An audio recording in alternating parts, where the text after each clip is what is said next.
What's up, baby? Welcome back to SLFan, where we get them in pieces and we put them bitches together, man.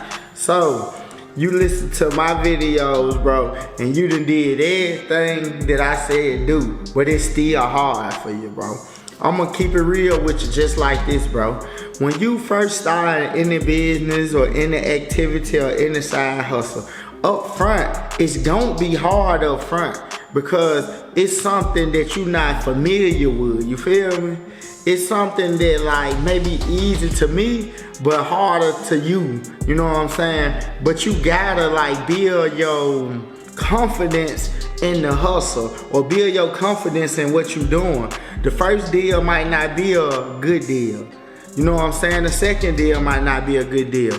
But if you keep on knocking on the door and trying to get through, that bitch gonna fall in, man. And you gonna get some good deals. Every deal might not be a bad deal, but you got to try. Most people don't try. They get information and soak it up, and it get them nowhere. They just soak it up and just hold on to it. When you get fresh information, you gotta use that information right then and there, because you don't know if it's like a glitch for the second, or you don't know if it's a method that's just gonna work for that moment.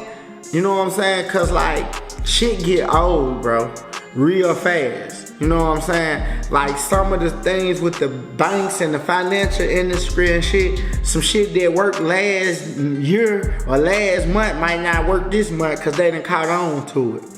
So when you get into these businesses and shit and to go the way about building this shit, if you looking for the funding or you looking for like a certain method to grow, you gotta apply that shit right then and there. So I've been coming to y'all with this car business or whatever, but it's other ways and other businesses or other ways that you can fund your car business or your car dream